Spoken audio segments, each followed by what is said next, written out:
Alice Darling stars Anna Kendrick, and I honestly believe she is absolutely worthy of some awards consideration as we get into the end of the year.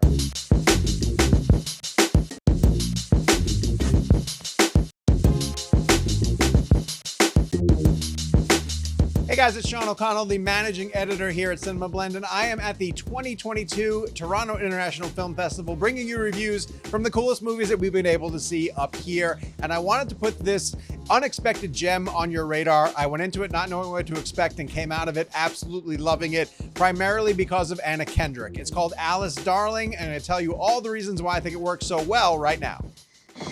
Alice? Please go away. Please go away. Please go away.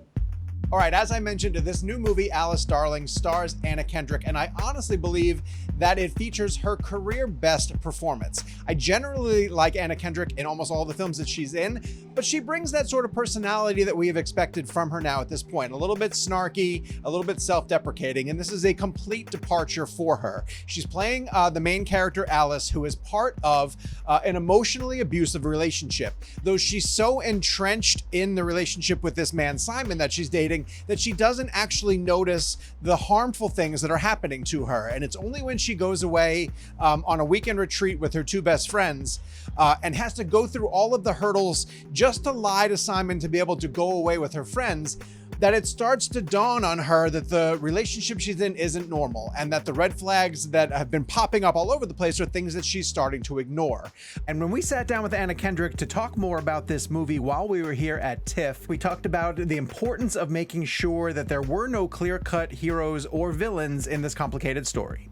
It was also important to me to not tip into really black and white kind of easy answers in terms of the subject matter. Sure. And wanting to make sure that it felt confusing, like that you almost want the audience for a big chunk of the movie to have a feeling of like, I'm not sure what's happening.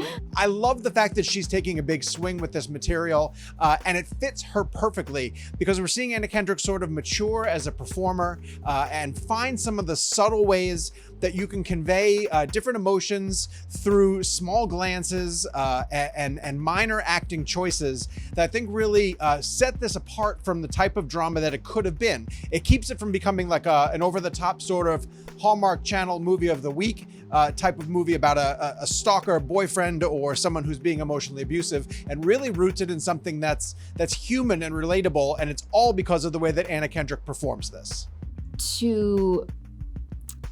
To hope that an audience will trust this very subjective experience is really vulnerable, because the inner experience is the same thing of like, am I enough evidence that something is wrong? Okay, so I mentioned the term subtle, and I really want to emphasize that for this movie, Alice Darling, because the material, and particularly her performance, is something where it could be really showy, and it could give the opportunity for an actor or an actress to choose scenery and to put forth a performance that is almost like a bid for awards contention. And I almost hope that Anna Kendrick gets into the awards consideration race for this because of the way that she goes the opposite direction of that. It's very often just like the look that she will give to the camera that is not being picked up by her boyfriend Simon that we see, and the emotion that it conveys through those small little gestures that she does. We also got to sit down with Alice Darling director Mary Nighy, and she opened up a little bit more about Anna Kendrick's performance. Anna was also extremely generous in giving us a massive range in what she was doing, but also the shoot was grueling. It was short and intense, and during COVID, and we had a lot to do each day. And I was amazed by how Anna just brought such an incredible accuracy to every scene, regardless of the environment that we were shooting in. The character has a tendency to do this thing where she's always twisting her hair around the tip of her finger to cut off blood pressure and to almost bring pain to herself, almost as if she's trying to like pull herself out of the reality that she's in and just distance herself somehow. There's never a moment where we build towards like an explosive climax. It's all these small acting decisions that make the dread and the fear and the paranoia that we know are enveloping this character just come crashing down on the audience. And again, it's because of the very measured performance that Anna Kendrick brings. But I also have to credit the director. This material could easily have gone the other way if not for the director, Mary Nighy, who keeps a really tight control on the material and makes sure that it's staying very grounded and very realistic and incredibly subtle. One way that the director told us that she accomplished that was through the use of sound. We thought a lot about the sound.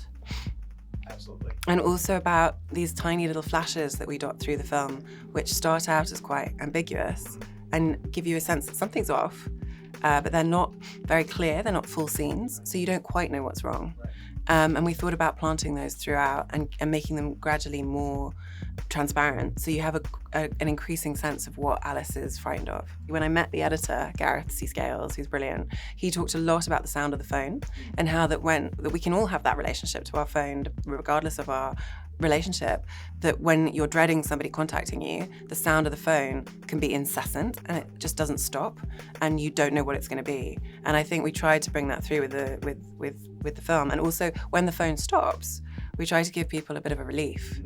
And look, that's one of the many moments where it was like, do we show the text message? Is it horrible? How horrible is it? Or does it even have to be horrible? I don't think it has to be horrible at all for that person to understand the meaning behind it. And then you go, that's exactly the process of questioning yourself and being in that state of like, what, where can self-trust have like a crack to come through? And then, obviously like these amazing performances by Wunmi and Ganye Dio like are just enough to sort of leave the door open for that.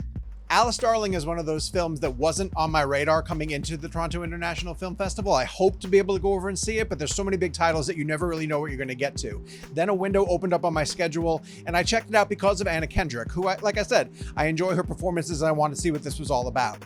But here at Toronto or any of the different film festivals, you can go into something that you don't know a whole heck of a lot about. And I'm sure a lot of you people weren't sure what Alice Darling was before you even clicked on this video. And then you find something that's so emotionally rewarding and so powerful that you end up thinking about it for days and weeks to come. And so I'm thrilled that I'm allowed to now come on here and tell you guys how well the movie worked for me and why you should give it a chance. It's a terrific film with an outstanding performance by an actress who we've all grown to love over the years. And you definitely need to go out of your way to check it out when it comes to a movie theater near you. I'm giving this 4 stars out of 5. I really hope that Anna Kendrick can get into the awards conversation as the year continues to close out. I know it's difficult for a smaller movie like this to break through and to find an audience and to really connect with, say, Oscar voters or people from the Hollywood Foreign Press Association or Critics' Choice Association. But if they watch this movie and if they dial into the performance that Anna Kendrick is giving, she is absolutely worthy of some awards consideration as we get into the end of the year. We are going to be covering plenty of other films while we're here at the Toronto International Film Festival, so make sure that you subscribe, turn on your notifications, and the minute that we drop a new review, you guys will be the very first ones to hear about it.